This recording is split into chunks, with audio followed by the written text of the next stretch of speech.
Нарында Лондондун бир элеси пайда болду. Улуу Британиянын баш калаасынын борборунда аттын башына эстелик коюлган.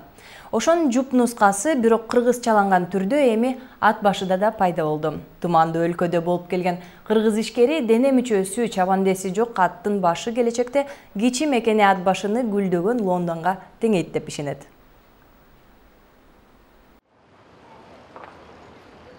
Же чабандеси жок, же денеси жок аттын башы.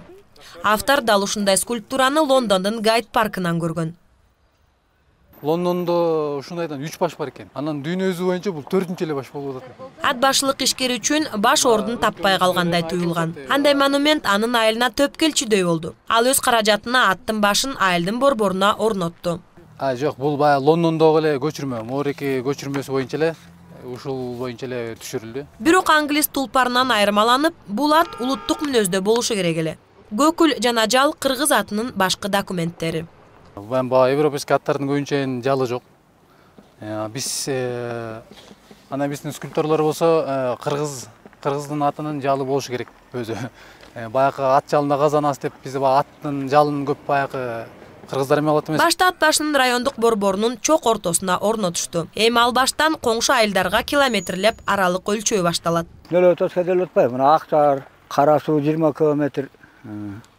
Анда эле Дыйкан 15 км, кийинки айылыбыз Кара Булуң 28 км, андан кийин айыл Кызыл Туу 38 км. Мына ушундай чакан жол көрсөткүч болду. Айылдар арасын өлчөөдөн тышкары бул райондо жашаган жандыктар менен таанышса болот. Ушул ат башы өрөөнүндө ушул чөлкөмдө жашаган жаныбарлардын сүрөттөрү чагылдырылган да. Илбирс, түлкү, балык, кургол. Айылдыктар пайдалуу, бирок коркунучтуу ансамблге али көнөлөк. Денеси жок баш жакшылык алып келбейт деген сөздөр да айтылды.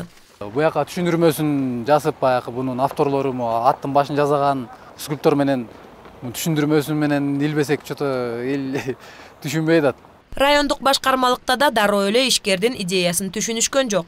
Бирок белекке берилген малдын тишин карабайт демекчи, кызык монументти орнотууга уруксаат беришти. Лондон сыяктуу аттын башы орногондон кийин ат баш жергиси эли турмушу оңолуп, биздин райондун экономикасы көтөрүлүп, ушу бизге ушу Лондондой болуп өнүгүп өссүн деген бир жакшынакай. Тургундардын нааразычылыгына башкармалык баштын оң таасиринин мисалдарын келтирүүдө. Мисалы быйыл түшүм абдан жакшы. Демек Лондондук Энбелги өз ишин аткарып жатат дешет акимияттагылар.